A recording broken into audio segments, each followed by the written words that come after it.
You are listening to the Disney Dream Girls, an unofficial Disney Theme Parks podcast.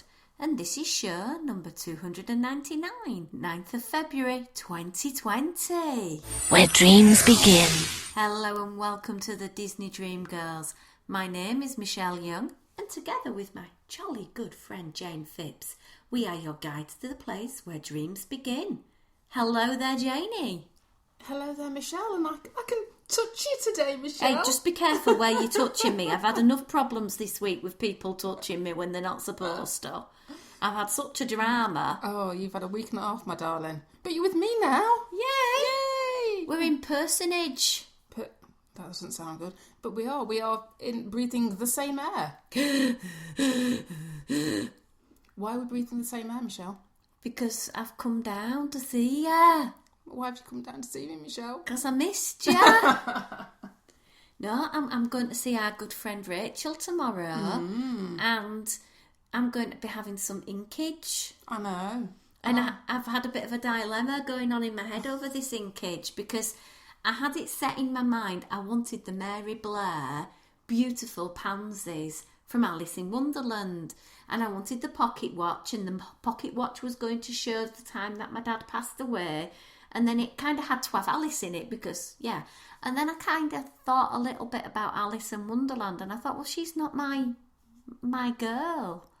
Snow White's my girl, but you've got Snow White. Yeah. And Snow White wouldn't ever be around the Mary Blair pansies and the pocket watch from Alice in Wonderland. No, she wouldn't. It's like when Disney do their photos, they don't allow their characters to skip into other genres, other characters. No, this is very story true. And narrative. So I had a bit of a dilemma because I didn't really want Alice. So who are you going for? Now I know who she's going for, but who are you going for, Michelle? I'm going for Rapunzel. So why Rapunzel? Well, one, she's a feisty old girl. She is, indeed. She's handy with a frying pan, and we all know I make a pretty mean bacon sandwich. I was going to say, does that mean you're handy with a frying pan in the same way, Michelle? But that probably is another conversation entirely. Well, you never know. I might be taking a frying pan out with me in future. You just don't know. There's no frying pan on the image, though. No. I've gone with the classic, wonderful plaited hair Rapunzel with the flowers in her hair, Pascal's on her shoulder, and then I've got this beautiful stargazer lily, beautiful oranges, a pop of fuchsia at the base, and then drifting up my leg is going to be a lantern. And it looks very pretty because I've seen the sketch. Oh, do you know, Rachel is an absolute genius. She worked on the Harry Potter games. She did. She is an ex-work colleague of Simon. They worked on Harry Potter games together back in the day, and she was a designer, and that's how Simon knows Rachel. And then she decided to leave the video games industry and put her talents elsewhere and set off in a career tattooing. And very fortunate for us because it meant when I got my very first tattoos, it was like, oh, I'll go where Rachel works. So although Rachel didn't do my first tattoo, she has done 1, 2, 3 and a bit of mine.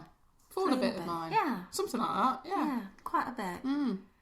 She did my Snow White, and today Snow White is the most amazing tattoo. I have never ever seen anyone do a tattoo like this. Yeah. It is unique, and even when I was looking for Rapunzel tattoos, I've not seen one anywhere to the quality that I'm going to be getting tomorrow. I'm really excited. I'm excited for you too. And I get to see you, so woohoo! We do. We have time to have a little bit of a catch-up, and we thought, well, let's record in person. Yeah. Because it's more fun that way. It is. It's easier as well.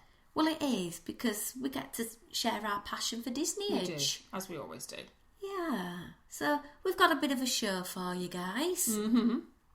So apart from me talking about tattoos and the fact that next weekend I'll be spending the weekend with you again. Oh, God, blimey, of course, yeah. Next weekend's Burlesque weekend, It isn't is, it? but yes. Jane, it's ba-bum, ba-bum, ba-bum. Can you guess what weekend it is? It's make people spend lots of money when they don't need to weekend. It's Let's Make Hallmark Cards Incredibly Rich Day. Can I just say, this is a complete aside. I have been, before Michelle graced me with her presence this evening, I was at my local Lidl, or my Lidl store. And even Lidl had a corner with heart-shaped sweets and heart-shaped chocolates and Valentines cards and boxes upon boxes of different chocolates and things in red and little trinkets and stuff. You see, maybe I've got this wrong, but if I want something, I go get it myself. I don't need a man to buy me stuff. This is why I'm having tattoo of Rapunzel on my leg, because she doesn't need a man to do it. And I think, Michelle, to be fair, I've been married for 30 years. Oh. Gone last June. So I think Sam and I are probably at the point that if we want to buy something for each other, then we go out and we buy something for each other because that's what we do, not because there's a certain date of the month. But having said that, my Molly has a fella now, and it's their first Valentine's Day, so I can see it from both sides of the coin. Like last week, I went and bought myself some flowers because I wanted to. Yeah. Rather than paying an overly extortionate price for flowers just because there's a 1 and a 4 in the date. Absolutely, because they cost me £3.49. I bet this weekend or next weekend they're going to cost me £12.49. So, yeah, but the old Tomster was away for the week, working in Marseille on a cruise ship. So I think flowers were justified then, Michelle. I had a pretty amazing week, and he's just found out in my Easter holidays he's probably going to be going to the Caribbean to work on a ship, and he was moaning about it. He's like, wash his mouth out. You're moaning about being sent on an all-expenses trip to the Caribbean. Where it's going to be warm and sunny. And nice weather and tropical. And it'll be wet and miserable here, won't it? Yeah. It's Easter, it always is. I've asked if he needs someone to carry his toolkit. Does he not need somebody? Probably not, no. I'm still living in hope because I've got 2 weeks of Easter to fill because I haven't planned anything. Now there's a whole other conversation, Michelle. That's not like you. I know. Knowing what you've got planned for the rest of the year. I know. It's a holiday. I've not booked anything in, and the temptation to go to Disneyland now he's going to be away in the Caribbean is just incredible. Yeah, it was very busy though this time at Easter, isn't it? And the flights are really expensive. Yeah. It was pushing nearly £2,000 to stay off property at Walt Disney World. Wow. Yeah. So I kind of think I'm going to have to stay at home and go through and sell things. You can come and see me, or I can come and see you. There you go. Oh, sorted. Yeah, it's your turn. Come up north. Yeah, come up north. Get cold. Come up north. But yeah, so I have been doing other useful things like selling off bits and pieces on the old eBay to raise some fundage because last weekend I got bored when Tom was away and ended up booking a holiday, as you do. I think the rule of thumb here, Michelle, should be that you should not be left alone and not left alone with an internet connection. Or a credit card. And a credit card, yeah. Yeah, I know. But you see, my argument is I work hard. True. So I play hard. True. But yeah, so... Well, on the plus side, let's look at it this way. You have numerous trips planned for the year, do you not? Multiple, yes. Yes. So just think of it this way, that it's all for the good of the show. It is. Everybody who's listening is going to benefit because I'm going to get new pictures, new audio. I'll hopefully have a better chance at sharing some Facebook Lives. There you go, you see. So you're doing it for the greater good. I am. I'm not going to enjoy it at all. No. It's a complete sacrifice. Absolutely. And hopefully you'll be announcing your little trip soon. We have had discussions. That's as far as it's got. We've had discussions. I'll get the info and share it later, okay? But many eons ago, before we digressed about tattoos and trip planning... This is the problem with both of us being in the same airspace. We're going to digress a lot. Completely. We'll just put like a health warning at the beginning of the show. Yeah, because we've nearly done 10 minutes and we haven't even gotten to anything we've got scheduled for today. Sorry, I'll shut up. Crack on, Michelle. Crack on. Well, Cindy, good old Cinderella, is turning 70. Doesn't she look good for 70? Absolutely. 15th of February... The classic animation was released in 1950. Before you and I were even thought of, Michelle. But of course, in true American English cooperation, it was not released in the United Kingdom at that date. Was it not? What do you think? Well, by current modern day standards, it's been like 6 months a year between UK and US releases. Not mentioning Disney Plus at all. No. Still haven't seen The Mandalorian. I have. Shut up. That's what happens when you marry someone who was in the police force. Nothing dodgy allowed at all. Anyway, our release date in the old UK was the 26th of July 1950. Oh, actually, that's not bad. February to July. Hmm. Because I've known some things over here. I remember the Frozen debacle. That was like, having to wait from, from the November to the February? That was ridiculous. But can you believe it? After Snow White, this is the 12th film that Disney animated films that was brought out. And it actually says on the poster, a love story with music, greatest since Snow White. That was actually on the poster for the original theatrical release. That's probably tapping into saying, come on, look, we got Oscars for that one. Come and have a look at this one. Well, yeah. But you see, Disney had suffered through the war, and there'd been some bombs over World War II. And I'm not talking about the ones that went kapow. I'm talking about things like Pinocchio, Fantasia and Bambi. There's a political correctness as well, and different bits and bobs cracking off, wasn't there? Yeah. They did not go as well as they were planned to during that time period. And it's only later years when they kept getting re-released, that the money came in from that. And at the time, the studio was over $4 million in debt. It was about to go bankrupt. I think we do forget, because in our lifetime, Disney has always been a household staple name. And we forget that when you go back to the beginnings, it was touch and go for a while, wasn't it? We're so used to Disney just producing something and it being a success, and then the next one comes along, and then the next one, and the parks and everything's money, and it's all going rosy. We forget that, if it wasn't for the likes of the Snow Whites and the Cinderellas of this world, we wouldn't be in the position we are actually in today.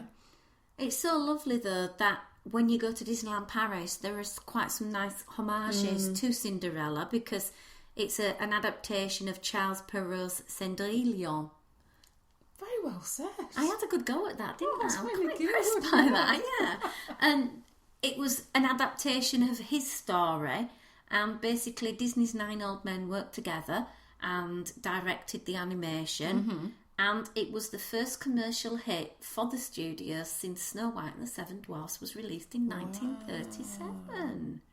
And really, it was this film that brought around the studio's success and fortunes, and it received 3 Academy Award nominations. Didn't know that, actually. There you go. And one of them was for Bibbidi Bobbidi Boo. And I don't think guessed that, there's really, a person alive today that doesn't know Bibbidi Bobbidi Boo. Yeah. And I must admit, I go up to some of the kids at school and go, Bibbidi Bobbidi Boo. And they'll look at me blank because they've never seen Snow White or Cinderella. So, yeah. There have been some very, very bad direct-to-video sequels from this, though. I think this happens with a lot of these, though, doesn't it? And then we can't forget the 2015 Kenneth Branagh's live-action adaptation, which was so bizarre. Yeah. There were some bits I quite liked and some bits that not so much. 2018, the film was selected for preservation in the United States National Film Registry by the Library of Congress because of its cultural, historical, or aesthetically significant piece that it was considered to be. That's quite good, actually. I mean, I think that is kind of cool when animated films get recognised as being a worthwhile piece of cinema and not just dismissed as a quote-unquote cartoon. Because, I mean, you have to recognise that the likes of Snow White and Cinderella were pioneering for their time, and had it have not been for like the 9 old men that were doing these ones, that we wouldn't be in the situation we are today with the classics that we're getting now. So you've got to kind of dock your hat to these ones and go, yeah, thank you for doing that, and recognise what they did. I think the thing that I love most about Cinderella is it's she's the underdog, isn't she? You know, she's treated so badly by her family. Both of her parents died at a young age, forced to work as a scullery maid, when actually it was her chateau. And her stepmother, Lady Tremaine, evil, cruel woman, is jealous of her beauty, her charm, her disposition, her elegance. And the two stepsisters, I'm sorry, Drizella and Anastasia, are her hoot. Seeing them at 1900 Park Fair and in parades is always a highlight for me. They are very, very good, and it must be quite a fun duo to play. Oh gosh, I can imagine playing them would be such good fun, because whenever I see them, I say, he's single, come. And they come running over and they play up with it. It's brilliant, and it's a great way to engage the boys in what is classically a princess style film. True. Because the boys go, You're off me. yeah, type thing, which is great. But it is a bit of a macabre film at times, because there are different stories of Cinderella out there, of feet being hacked off and that sort of thing. Oh yes, I could. Oh yes, there's all that about trying to get your foot in the shoe, and at what lengths you're going to go to do it. I know, people cutting toes off or mutilating their feet. I don't think I'd do that for a bloke. Body dysmorphia? No. Yeah, not really, no. But anyway, digressing. Some great characters. Jack and Gus Gus. Yes. Oh, absolutely. Fairy godmother. She is the most amazing person to meet in the parks. Yeah, I had the privilege of doing a behind-the-scenes tour in Magic Kingdom, and we were told exactly where to stand for the parade, so that we would actually get the fairy godmother would single us out, sort of thing, as she came round, and we get the good shot of the fairy godmother. So I do remember that quite distinctly. I love the film, and it makes me want to watch it again. Yeah, I think there's a lot of things with these classic ones. You know, we do kind of forget that they're there. We're so eager to drink in all of the new stuff that's coming out that it's easy to forget what's gone before. I mean, I do like my classic Disney, and I do like the Renaissance Disney as well. I mean, Cinderella is on me. I have it on, going back to the old inkage again. I have got Jacques and Gus on my leg, along with the fairy godmother and the coach and everything. So, yeah, it's classics are good. Do you happen to know where it was released first? Which cinema it had its big release?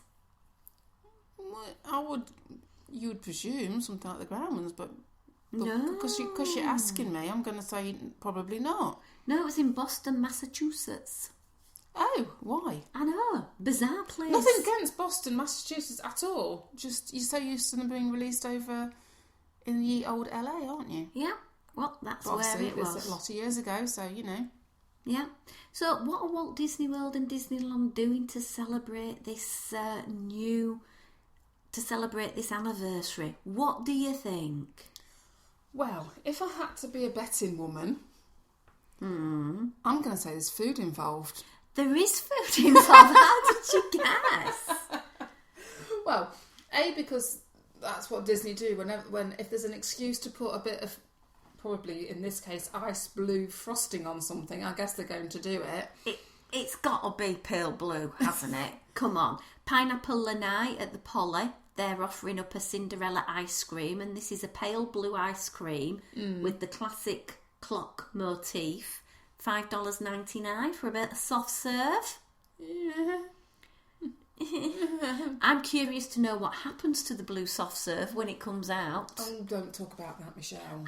I've got to know. No, it's not that blue though. You might be all right. Well, it's sort of pale blue. Pale blue. It's not navy blue, is it? So at Kona Cafe, you can pick the glass slipper cupcake, which basically is a cupcake with blue frosting and a shoe on it. It's a bit underwhelming when you look at it, to be quite frank. It's just a chocolate shoe, isn't it? Yeah. But it's got a surprise in the middle. Ooh, what's it got in the middle? Blueberries. Now, to me... Should have guessed, really, actually, shouldn't I? Well, yeah, but blueberries... I don't know. No, I quite like a blueberry. Blueberry and cake goes well. Now, the world's most expensive treat is the cake pop. $8 for a cake pop. Sorry, but it's a ball of cake on a stick. Yeah, covered in blue coating, white chocolate wheels. $8. I'm sorry, ain't doing it for me. No, that's a little bit rich. For a ball of cake. Yeah, so basically that's it. But if I was just thinking, there aren't any Cinderella-based attractions. Carousel. Well, yeah, there's the carousel, but I'm thinking, if we were going to... One of the things that I think that's always on my mind in the Walt Disney theme park or Disneyland, I love the dark rides. The dark rides tell a story, and that is what, to me, makes Disney a step above everybody else in the theme park world, is they tell stories. They do, and I think this is probably why we cling on to the old classic rides of Mr. Toad and Snow White and etc. and Peter Pan and Pinocchio and DLP and things like that, because they are kind of quintessentially what started these parks off, and you want to keep hold of those and keep those memories treasured. But yes, Cinderella's never had anything that I'm aware of. I've got a radical idea. Oh, here we go. Yeah. Go on. Autopia or Tomorrowland Speedway. How about making it into little carriages and you drive in the carriage home all the way from the ball before it strikes midnight? Is that just gone a little bit off kilter? Possibly. I can't see. I can't see it being as popular as said auto speedway whatever. I know, malarkey. but it won't be as dirty and smelly because it'll be all electric or something, wouldn't it? Well, I suppose so. But wouldn't you need like little animals to I'm sure we could train the little ponies. They'd have like, those little miniature ponies, the little Shetland ones. Yeah. You could have them, couldn't you? But we'd need somebody to clean up after them. We're totally digressing down the wrong route now. No, but it would be nice, because if you think about Snow White's Scary Adventures, that type of ride, it would be very easy to do that storytelling aspect in a dark ride with Cinderella, because it is such a quintessentially traditional fairy tale that's been adapted. It's very easy to dictate storyline, I would have thought. True. But yeah, I would like one like that. Well, I'm a sucker for dark rides, so yeah. I've got a problem though, Janie. Moving away from Cinderella now. Okay, right, okay. Moving away from Cinderella. So what's problematic for you, Michelle? Ears. Well, I have 2 of them. You do, and I've just brought you some lovely earrings. You have little horses. carousel horses. Yeah. So Disney have brought out some new designer ears. Oh, right, okay. They've only made 50 pairs of them. Oh, they're going to be nice and cheap then, aren't they? They're made by somebody called the Blondes, and maybe it's because I don't do anything up to date or relevant.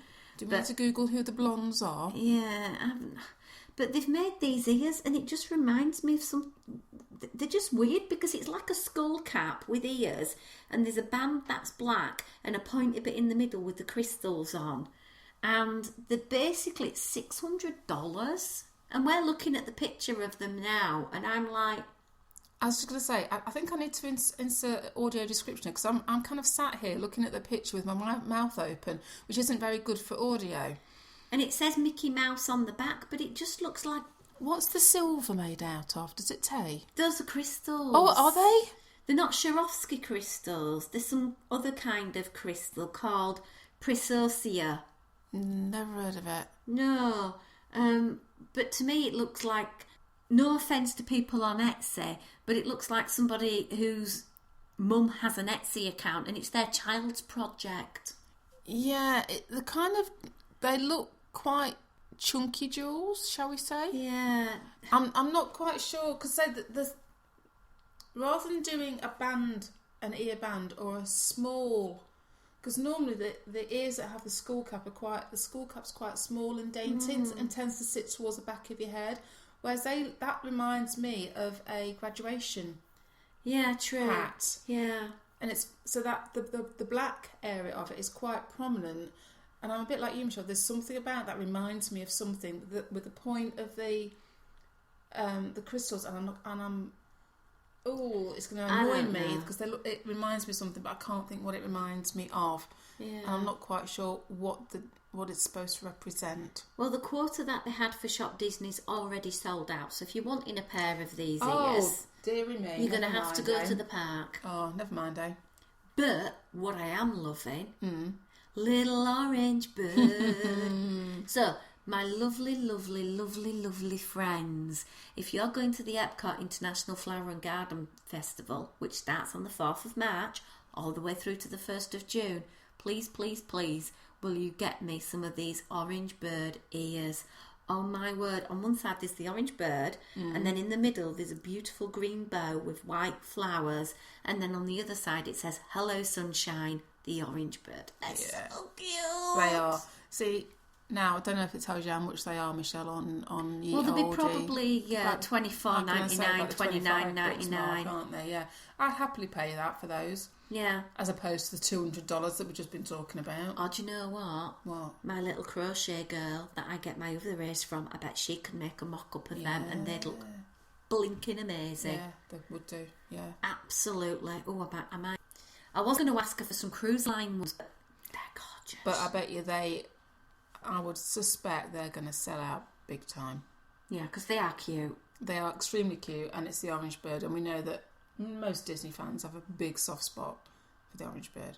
Yeah, absolutely. Completely agree. But I've even got a tattoo of the orange bird. So we're going back round to tattoos again, aren't we? We are. It's like we're a cyclical... No, it's the latest phrase, actually, in education at the moment. Spiral curriculum. I've got a word, but I can't say it on podcast. Yeah, please don't. No. But at the moment, we're spiralling everything. I'm spiralling out of control most days, yeah. No comment. So that is basically our spiral of the old podcast. So we've talked a little about Valentines earlier on and had a bit of a grumble, but let's just take it that we were wanting to do something particularly significant and romantic, and if we were in Disney, you know, we are both blessed to be married to people who like Disney. I was going to say, I thought you were going to say there, Michelle, we're blessed to be married to people that we actually like. But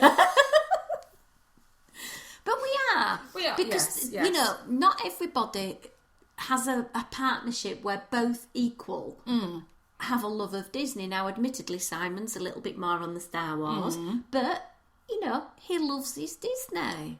I think he loves his Disney because he loves me. I think is probably the way we would go with that one. Well, actually, I'm sat in your kitchen and I'm spying on the wall quite a lot of Disney art, so he must love Disney. There's Disney figurines, there's Disney photos on the little machine over there. There's guidebooks everywhere I look. Your tea towel's a Minnie Mouse, your calendar is Minnie Mouse. You've even got a red kettle because everything is Disney. It's like Disney threw up in your kitchen dining room. So don't be saying it's only because of you, because, you know, evidence. It could be because I wear the trousers in this family and what I say goes. Well, true. And I did have to trip over an R2-D2 to get into the house. Yeah, and you're quite lucky actually that you turned up today and the Stormtrooper is actually now back in its box, because had you have turned up yesterday, the Stormtrooper was out of its box. So, you're in the park. Yeah, sorry, we're digressing. So, if you were trying to do something for Simon. Right. So that Simon, right, you could show Simon how much you love and adore him. Right. I'm guessing which park you're going to be in is DHS. I think at this present moment in time, especially as we have not been to said DHS, then I would imagine that we would be meandering our way over to yon Galaxy's Edge. So that would be your romantic plan.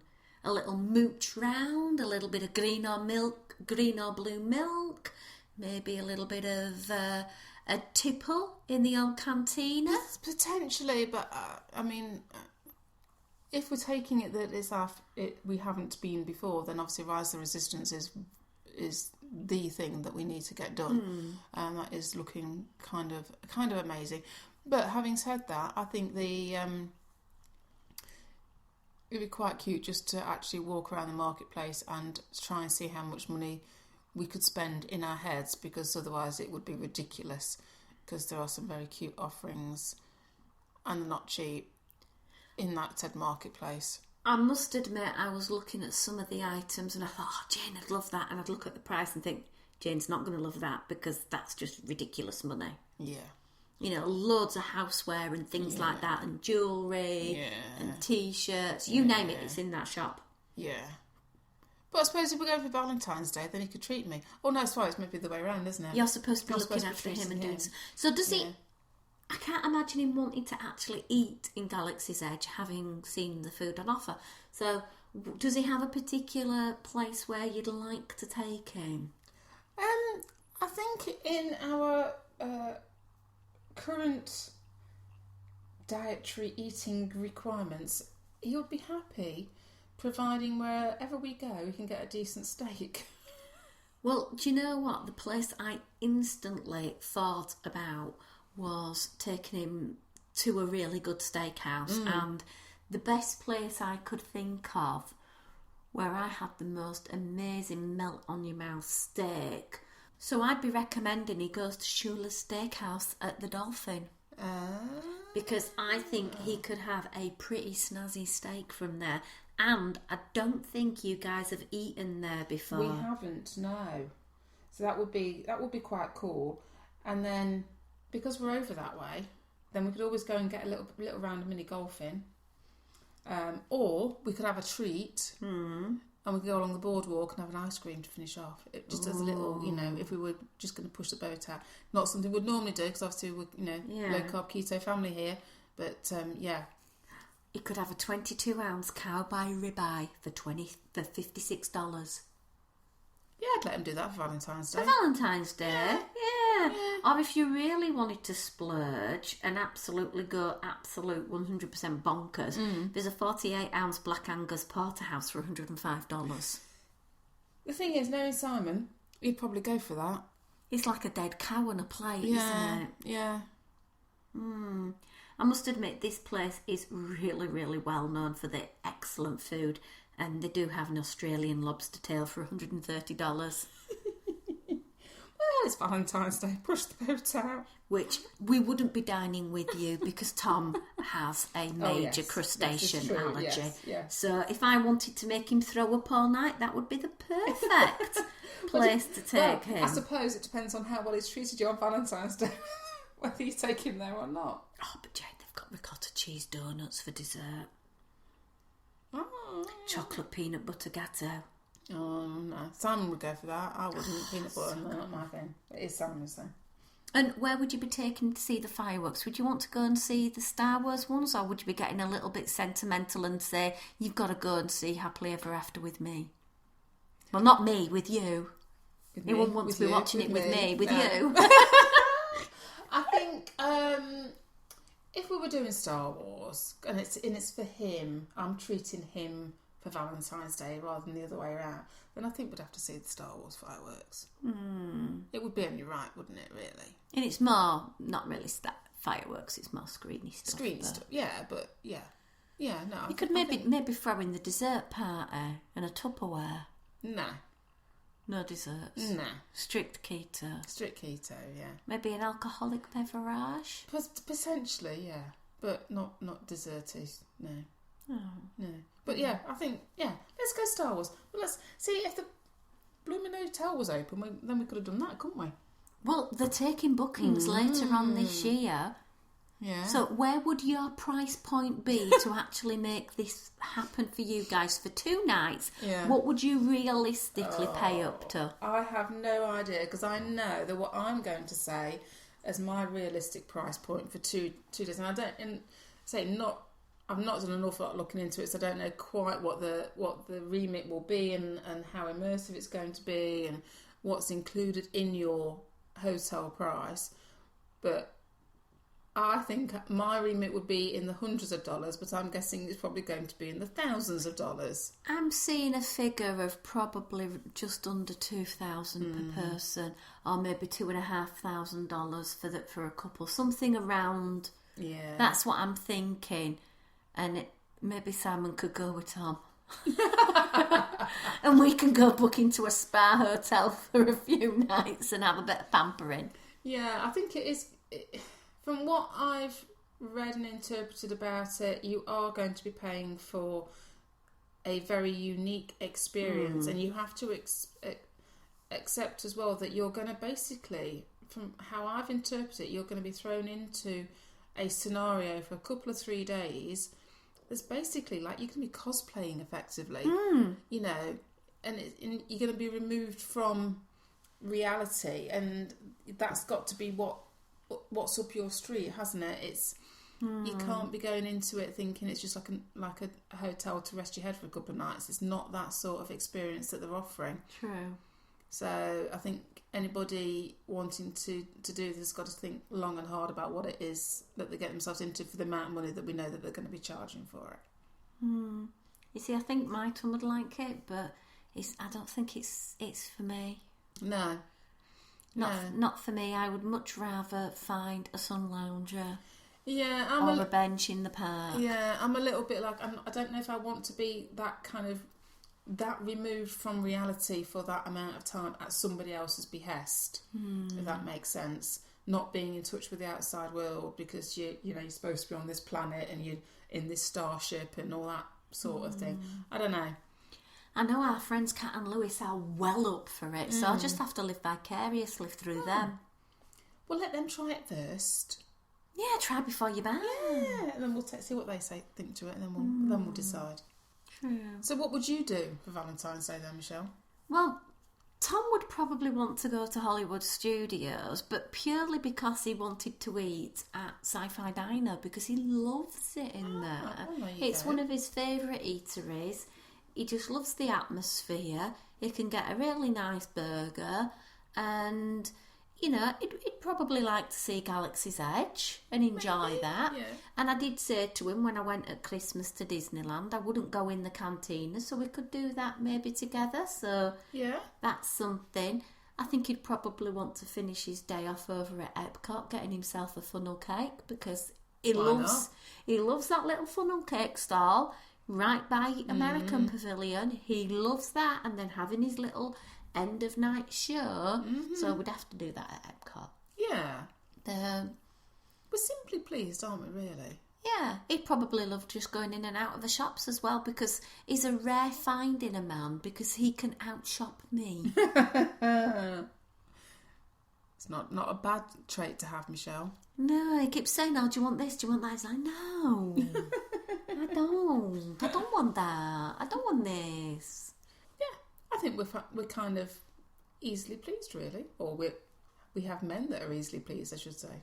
Absolutely. And aren't we nice, loving wives to donate a day to them at Disney and we'll just take over the other 13? How can I say, just correct yourself there, it is only one day we're allowing them to actually... Well, yeah, because everything else will be planned. Oh, yeah, duh. By spreadsheet alone, yeah. Absolutely. Anyway, we have had lots of fun chatting this week. And we have a special show up there on our Patreon. So if you'd like to pop on over and find out a little bit more about how you can support the show, keep us sponsorship free, help us out with the running costs, etc. And in return gets lots of extra little bonus things and audio, etc. Pop on over, Disney Dream Girls on Patreon. You can follow us on social media at Dis Dream Girls on Instagram and Twitter. We are on Facebook, Disney Dream Girls, and you can also find the Disney Dream Girls family. And we love talking about Disney on there too. But until next time, it's a goodbye from me. And it's goodbye from me.